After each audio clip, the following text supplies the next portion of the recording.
కోట్ల మంది జనం చనిపోయారు, వాళ్ళు ఎక్కువనే ముస్లింలు ఉన్నారని చెప్పుకోవడానికి, లేదా బీసీలు ఉన్నారని చెప్పుకోవడానికి, బీసీలు తక్కువ అందుకైనా చెప్పుకోవడానికి ఏమైనా ఉంది అట్లా? ఒక మైనార్టీ ఉదాహరణ చాలు. 2011 సెన్సెస్లో 12.68 ఉంటారు. ఇట్లా ఈరోజు మీరు చేసిన ఈ సెన్సెస్ ఇప్పుడు దీనిలో 12.56 ఉంటారు. ఇట్లా బీహార్లో 10% పెంచి పెరిగిందని చూపిస్తూ కులాల వారిగా వాళ్ళు నివేదిక ఇచ్చారు. వాళ్ళు ఏ కులం ఎక్కడెక్కడ ఉంది, ఎంత పెరిగింది అని చెప్పి మండలాల వారిగా, గ్రామాల వారిగా క్లియర్గా లెక్క ఉంది. మీరు చిత్తశుద్ధి ఉంటే గ్రామాల వారిగా బీసీ జనాభా ఎంత ఉంది, ఓసీ జనాభా ఎంత ఉంది, మైనార్టీ జనాభా ఎంత ఉంది అని గ్రామాల వారిగా ఆ గ్రామంలో గ్రామ పంచాయతీ ఆఫీస్ దగ్గర మీరు పబ్లిక్ చేయండి, డ్రాఫ్ట్ అప్లికేషన్ చేయండి. సరి చూసుకుంటారు వాళ్ళు.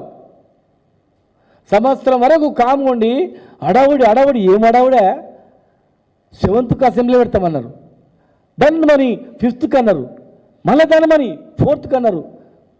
4th ఉదయమేమో క్యాబినెట్ పెడతారంట, ఇమ్మీడియట్గా అసెంబ్లీ పెడతారంట, ఎల్లుండే ఎలక్షన్ నోటిఫికేషన్ ఇస్తారంట, 42% రిజర్వ్ ఇచ్చేస్తారంట. ఇంకా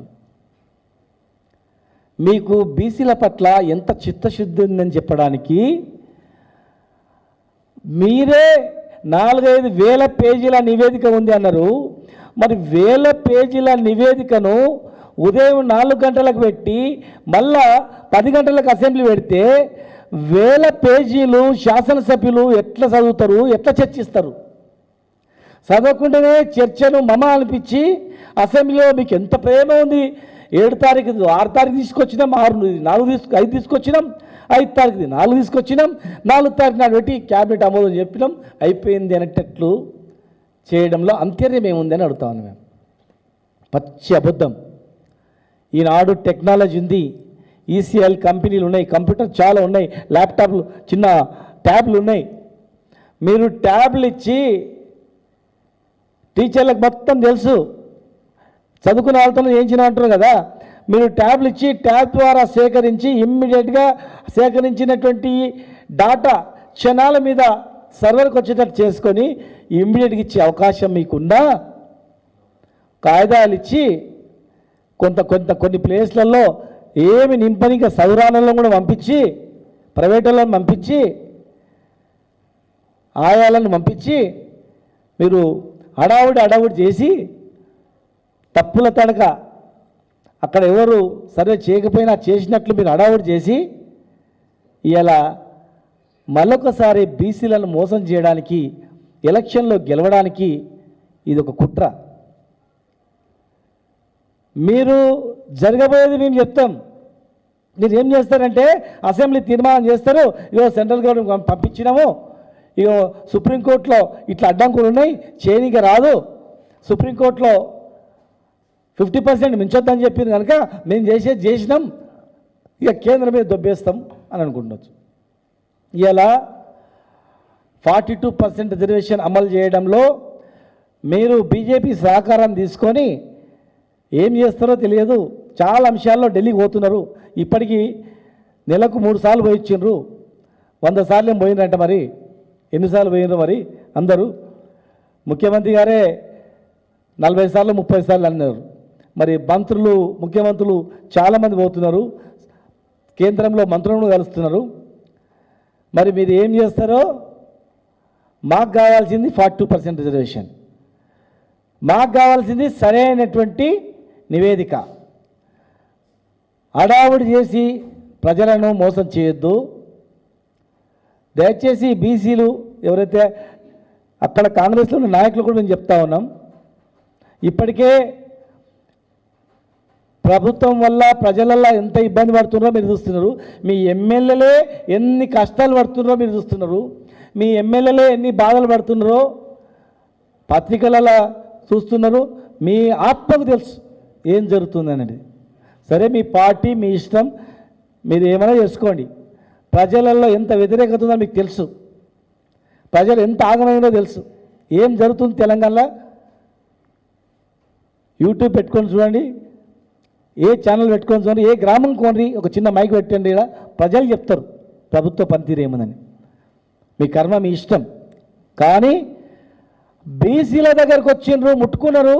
ఇవాళ తప్పుడు నివేదిక ఇచ్చి మీరు గింతే అని చెప్పి మోసం చేస్తే మాత్రం కులాల వారిగా పంచాయతీ పెడుతున్నారు, మీరు కుట్రలు పెడుతున్నారు. మీరు తెలంగాణను అల్లకలోం చేయాలని ప్లాన్ చేస్తున్నారు. మీరు ప్రశాంతంగా ఉన్నటువంటి తెలంగాణను లేనిపోని హామీలు ఇచ్చి ఇవాళ లేనిపోని ఇబ్బందులు పెట్టి అయోమయానికి గురి చేస్తూ ఉన్నారు.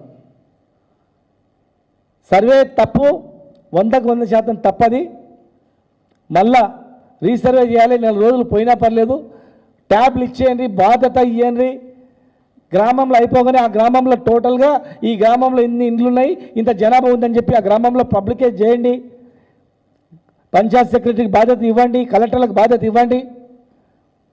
లేదంటే మీకు చేత కాదంటే బీసీ హాస్టల్లో, గురుకులాల్లో, డిగ్రీ బీసీ ఎస్సీ హాస్టల్లో ఉన్నటువంటి గురుకులాల్లో ఉన్నటువంటి వాళ్ళని స్టూడెంట్స్ని మేము అప్పీల్ చేస్తాం.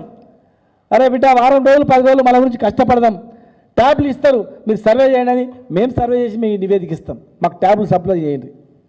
అంతేగాని లేనిపోనివి ఇవన్నీ పెట్టి పంచాయతీ పెట్టి చేస్తే మాత్రం బాగుండదు. ఇది ప్రపంచంలో ఎక్కడే కానీ అసమానతలు వచ్చినప్పుడే ఉద్యమాలు పుట్టుకొస్తాయి.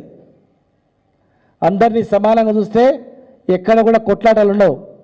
అసమానతల వల్లనే తెలంగాణ రాష్ట్రం తెచ్చుకున్నాం, అవమానాల వల్లనే తెలంగాణ రాష్ట్రం తెచ్చుకున్నాం, అణచివేతల వల్లనే తెలంగాణ రాష్ట్రం కావాలని చెప్పి తెచ్చుకున్నాం. రేపు మీరు చేసే చేష్టాల వల్ల మరొక బీసీ ఉద్యమం వస్తుంది భారతదేశంలో. అది తెలంగాణలోనే స్టార్ట్ అవుతుంది. అనవసరమైన కొట్లాటలు పెట్టించిన వాళ్ళు మీరు అవుతారు. దయచేసి ఎవరి వాటా ఎంతనో వాళ్ళకి ఇవ్వండి. డాక్టర్ బాబాసాహెబ్ అంబేద్కర్ చెప్పినటువంటి ప్రకారం దామాషా పద్ధతిన ఎవరెంతనో వాళ్ళకంతా ఇచ్చే కార్యక్రమం చేయండి. విద్య, వైద్యం, ఉద్యోగాలలో, అదేవిధంగా చట్టసభలలో దామాషా ప్రకారం రిజర్వేషన్ ఇచ్చేటట్లు చేయాలని చెప్పి, రీసర్వే చేయాలని చెప్పి మేము డిమాండ్ చేస్తూ ఉన్నాం. అనవసరంగా బేషేజాలకు పోయి అబాస్పాలు కాకండి దయచేసి. ఇప్పటికీ అనేక అంశాల్లో రాత్రే ఇస్తాం, పొద్దుగాలు ఇస్తాం, అర్ధరాత్రే టకాటకాని ఇస్తామని ఎన్నో రకాలుగా మాట్లాడి 100 రోజుల్లో హామీ నెరవేర్తాం, వారం రోజులలో హామీ నెరవేర్తాం, మొదటి సంతకమే ఇది చేస్తామని చెప్పి దళితులకు 10 లక్షల రూపాయలు, 12 లక్షల రూపాయలు అకౌంట్లో దళిత బంధు వేస్తామని చెప్పి, 3 లక్షల రూపాయలు గొర్రెలకు వేస్తామని చెప్పి, ముద్రాజులను బీసీ ఏ గ్రూప్లో వేస్తామని చెప్పి, మా బోయలను బీసీ ఏ గ్రూప్లో వేస్తామని చెప్పి, ఎస్సీలుగా వేస్తామని చెప్పి అడ్డగోలుగా హామీలు ఇచ్చి హామీలు ఒక్కటి నెరవేర్చకుండా మళ్ళీ ఇప్పుడు ఈరోజు అత్యధిక సంఖ్య గల 60% పైగా 62% జనాభా గలటువంటి బీసీలను తక్కువ చేసి చూపిస్తూ ఇవాళ రిజర్వేషన్ నుంచి లోకల్ పార్టీల రిజర్వేషన్ లేకుండానే ఎలక్షన్లో పోయి కొత్త పన్నాగం బండి ఇవాళ ఏదో ఏ పోయినాం మేము ఇవ్వలేకపోయినాం అని చెప్పి మళ్ళీ ఎలక్షన్లు పోవడానికి ప్రయత్నం చేస్తున్నారు. జాగ్రత్త అని చెప్పి ప్రభుత్వాన్ని హెచ్చరిస్తూ వెంటనే మళ్ళీ సర్వే మొదలు పెట్టాలి అని చెప్పి మీ ద్వారా విజ్ఞప్తి చేస్తా ఉన్నాం.